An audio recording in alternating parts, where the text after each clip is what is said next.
Laidą remia interneto parduotuvė www.pavyko.lt. Skinsiu raudoną rožę. Nekvepiančios, bespyglės rožės, bekvapiai pomidorai.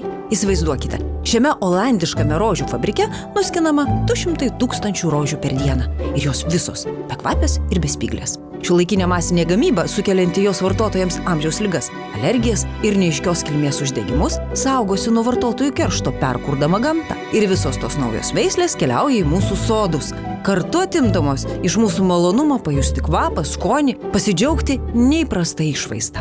O kai žmogus kalba apie kvapą, tai pirmasis ir pagrindinis kvapas yra mėtos kvapas. Ir ne tik todėl, kad jis pirmas, kurį burnoje pajunti rytą, kai šveiti dantis, ir paskutinis, kai juos įsišveitęs eini miegoti. Mėtos kvapas yra vieno seniausių ir paslaptingiausių religinių kultų, žemės vaisingumo, atgimimo deivės Demetros kulto pagrindinis kvapas. Tai yra gyvenimo kvapas.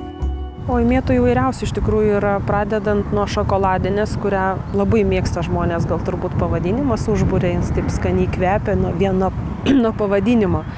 O taip pat čia matosi obuolinė už mano nugaros, o daugiau yra ir bergamotinė, ir ananasinė, ir bananinė, ir imbierinė, vienu žodžiu, tikrai labai daug. Tai bandžiau skaičiuoti šiemet, kad aš turiu jau apie 30. Dabar paaiškinsiu, kodėl mėta yra tokia svarbi, kaip lietuviui ąžuolas arba gandras.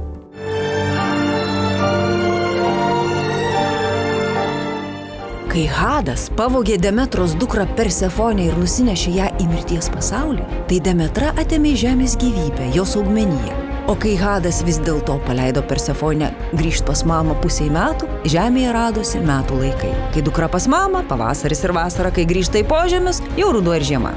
Demetra atgavo dukrą Elefsinoje, Atėnų priemiestyje, ir davė atsidėkodama žmonėms miežių. Nuo to laiko 2000 metų Elefsinoje vykdavo slaptos apeigos, kurio turinio mes nežinome iki šiol, nes už paslapties išdavimą ne vienas buvo nubaustas mirtimi.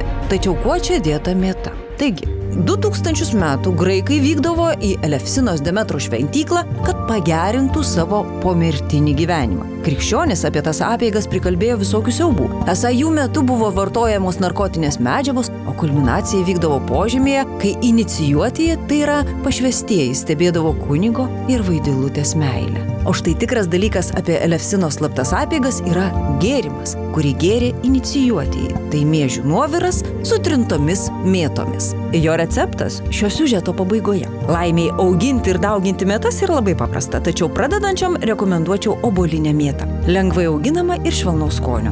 Ne tokia aitri kaip pipirmėtė. Obuolinė, jinai tikrai didelė užauga, aukšta, apie metrą. Ir jos priežiūra yra, sakyčiau, minimali. Truputėlį mažiau ravėti reikia, persodinti visas vienodai. Ir iš šaknų dauginasi, ne iš sėklų. Iš šaknų tai... Tik iš šaknų, reiškia šaknų atžalomis. Visos mėtos, kad neprarasti jų, jeigu yra veislinės, tai veislinių savybių, reikia dauginti būtinai iš šaknų, bet ne sėklomis. Reiškia, jas pasodini, paravi ir jos pradeda leisti šakniastiebius, suželia viskas, kaip tokia graži pieva jau kitais metais turėtų būti. Ir tuo priežiūra ir pasibaigia. Tačiau jos giminaitė braškinė mėta jau yra labai didelė jautruolė, nors dėl jos pavargti verta vien dėl to, kad įkvepia kaip braškinis kokteilis su mėtomis. Čia vaikams arbatai, braškinė mėta. Bet grinai žemuogės kvapo. Tokia smulkutė.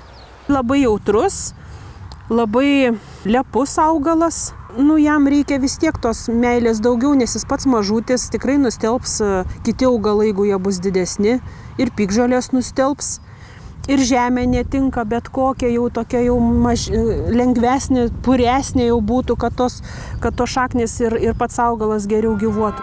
Dauginasi mėtos labai paprastai. Atkerti šaknies dalį su pumpuru ir jau turi. Taigi, užtikę pas kaimynę dar neskanautą mėtą, galite drąsiai paprašyti ūgliuko net ir šiandien. Va, šitas ūgliukas, šičia ir jie lenda visi po žeme. Po žeme? Po žeme ir jeigu iš obuolinės mėtos, tai jinai užauga iki metro. Mėta šokoladinė, ananasinė, bananinė, imbierinė ir pipirmėtė. Visos jos vaistinės, kurių gydomąsias savybės pripažįsta net oficialioji medicina. Mėta ramina žmogaus protą ir sudirgusias gleivines. Oficialiai jos nuoviras yra vaistas nuo dirgliosios žarnos sindromo, kai žmogus ima viduriuoti kaskart susijaudinęs. Taigi mėtų arbatą vakarais derėtų gerti nervingiesiems ir tiems, kurie kenčia nuo padidėjusio skrandžio rūgštingumo. Išeitų beveik visiems. Čia dar apie jų auginimą. Ir mėtos mėgsta persodinimą, mėgsta purę žemę, tokia kaip, durpinga, puri, nes nei molio kietos tokios tikrai nemėgsta, nes labai sunkiai leidžia šakniastiebius ir jos tada mažiau plinta. Gal kai kitam reikia, nes kiti žmonės labai pergyvena, sako, visą daržą apėjo, tos mėtos išnaikinti negaliu. Taip pasodinta ir papopinta, mėta visiškai džiugiai augs vazone ir ant palangės ir balkone, gausiai leis ūglius ir jūs galėsite pasikabinti to dieviško gėrimo, kurį gėrė graikai per Elefsino misterijas, arba tiesiog įsidėti jos į vandenį, kad jis taptų gaiviu gyvenimo džiaugsmą grąžinančiu gėrimui. Jūs žinote apie ką aš. Mojito skonis arba tiesiog klasikinis limonadas iš citrinos, mėtų ir šaukštelio medaus. Ponios Milnoros kolekcijoje yra tokia mėta. Vadinasi mojito. Tai va, visiems alkoholinio ir nealkoholinio kokteilio mėgėjams. Mojito mėta. Čia. Taip, jo, va čia, va šitie va yra mano. Iš kur jūs ją gavot? Aš ją parsisinčiau iš Vokietijos. Veislių įvairovė tokia didelė, kad mėtos kuo puikiausiai tinka skonio juslei atgaivinti. Ragauji ir spėjai, o kokia čia? Tai čia turim obuolinę. Jo, čia obuolinė, čia va yra sekanti, yra bergamotinė. Jis skaniai kvepia bergamotėmis. Yra toks augalas, bergamotė. Labai specifinis kvapas. Toks tikrai ir labai stiprus ir labai specifinis, įdomus. Tai va, vieniems žmonėms arba patinka, arba nepatinka. Čia dabar turime imbierinę. Jo, čia yra imbierinė mėta. Jinai irgi tokia įdomi. Tokia. Jo, aukštoka jinai yra. Irgi gerai plinta. Skani. Ir mentolio nemažai turi. Dar yra mėtų, kurios atrodo lyg čiobreliai. Pagrindė jinai šliaužia žemė, leidžia šaknis ir tokiu būdu plinta. Aš irgi parsisiunčiu ir iš Prancūzijos, ir iš Vokietijos tų daigelių dėl įdomumo. Kita švelnaus skonio mėta yra ananasinė. Tai va čia šalia yra likusi ananasinė. Jinai galima vadinti margalapė, nes jinai ir margalapė ir yra, bet čia yra obuolinės mėtos veislė. Bet jinai tokio švelnaus labai švelni, taip, tikrai labai švelnaus kvapo, nedidelė užauga. Klasikinėje rytų virtuvėje mėta dedama aromatizuoti avienos patiekalus, tačiau pavyzdžiui, James Oliveris mėtos deda beveik visur, net ir į kopūstų salotas. Kuo daugiau mentolio, tuo stipresnis mėtos skonis. Milnora augina tik vieną už lietuvišką pipirmėtę aitresnę mėtą. Yra šveicariška, tokiais karpytais lapeliais, smailiais, galiukais ir yra ledinė. Didesniais truputėlį lapeliais.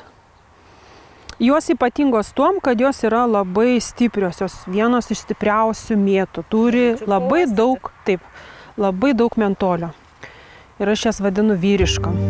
Dabar jau laikas atskleistų tos specialaus gėrimo receptą. Jį gerdami graikai Elefsino misterijose patirdavo gyvenimo, mirties ir atgimimo paslaptį. O jūs pradėję jį gerti, galite numesti svorio, nes gėrimas visiškai nekaloringas, tačiau labai sotus. Alkis pranyksta akimirksniu.